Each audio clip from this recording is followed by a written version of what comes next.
Bonjour, aujourd'hui une petite vidéo pour vous montrer le contrôle pour vous les quatrièmes. Je vais le mettre en ligne du 18 au 21, c'est-à-dire de lundi, dès que vous vous levez le matin, vous l'aurez normalement si j'ai fait mon travail, jusqu'au jeudi minuit. À vous de le compléter sur un de ces 4 jours-là. Euh, donc je vous montre comment le retrouver. Normalement, alors je l'ai mis dans le cahier de texte, mais peu importe, vous pouvez aller dans ici, dans le travail à faire. Normalement, c'est ici, évaluation, je vais le mettre, je l'ai pas mis encore, je vais le mettre là pour le 21, donc du coup, et ça va vous donner un lien. Alors je vous montre ce que j'ai fait, mettons pour les cinquièmes, c'est à peu près la même chose, donc du coup, vous aurez marqué ça avec cette vidéo ici, et vous aurez le lien pour le contrôle.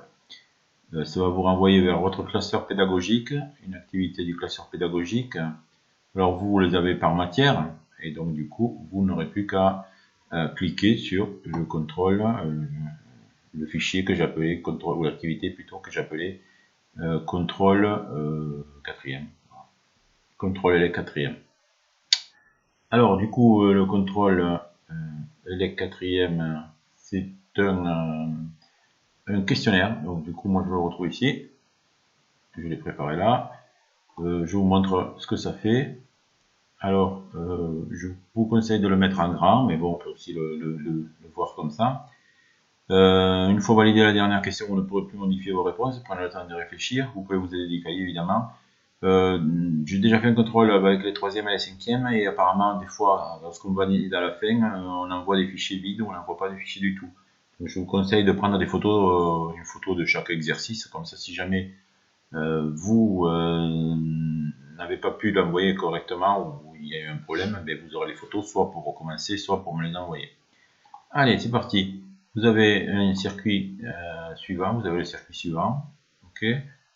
Donc vous avez les questions là, comment doit être placé le voltmètre alors sur le moteur ou à côté du moteur ou n'importe où, etc.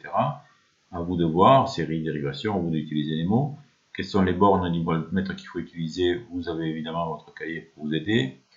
Comment sont branchées les lampes, série, dérivation ou les deux. Et ensuite un petit calcul, évidemment un calcul est simple, mais je suis persuadé que vous allez prendre votre calculette. De même, ici vous avez un calcul avec 20 lampes identiques branchées sur le secteur du 220 volts. Alors j'ai mis 220 pour simplifier le calcul, même si c'est 230.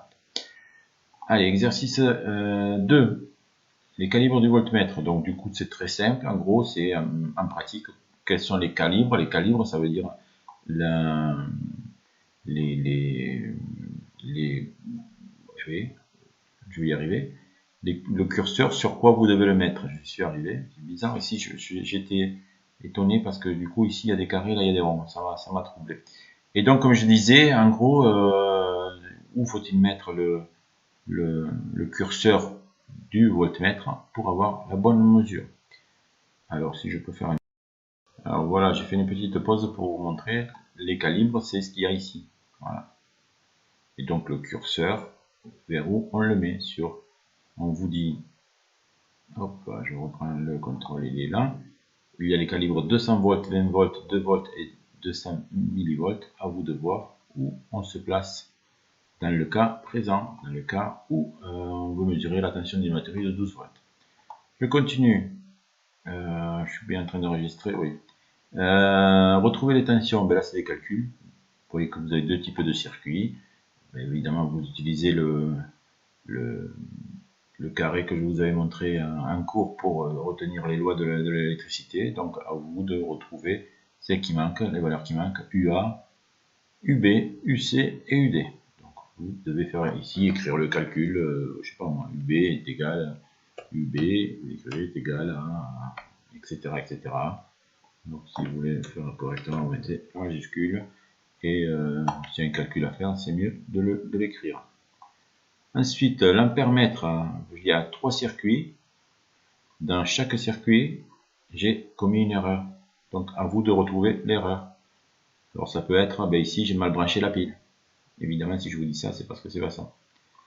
Donc à vous de retrouver l'erreur. Vous marquez ici pour le circuit, le dernier, le C par exemple, l'erreur est la façon de les brancher, je sais pas moi, la lampe, ok.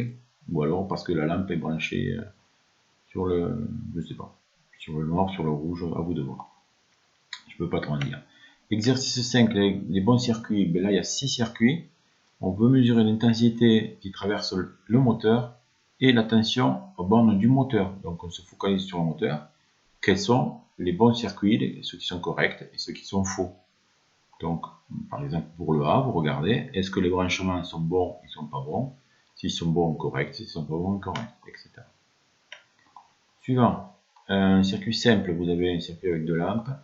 Les deux lampes sont identiques. Vous devez juste ici écrire que si la lampe L2 brille autant, au moins, ou plus, que la L1.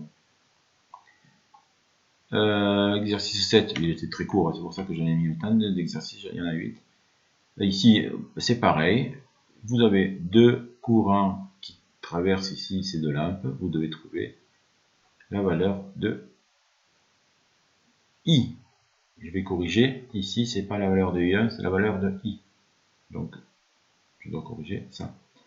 Et puisque je dois corriger, je me perçois, j'ai pas mis le barème, je vais mettre le barème. Donc vous aurez dans le questionnaire que vous allez pouvoir remplir, vous aurez le barème en plus. Et là je corrige, c'est bien I. En gros, vous avez I1, I2, combien vaut I. Et dernier exercice, c'est un circuit un peu plus compliqué, puisque vous avez là un ensemble lampe moteur, vous avez une lampe ici, et lampe moteur là. Donc je vous donne plein de valeurs, et bien à vous de retrouver. Évidemment, vous devez vous dire, c'est pareil, on utilise les lois de l'électricité, est-ce qu'on est en série, est-ce qu'on est en dérivation, est-ce qu'on mesure une tension, est-ce qu'on mesure un courant, une intensité de courant. Donc du coup, à vous de trouver les 6 valeurs. 1, 2, 3, 4, 5, 6. Voilà, prenez le temps, vous pouvez le commencer, prendre les photos, puis revenir plus tard. Vous avez jusqu'à jeudi minuit pour le faire. Point final.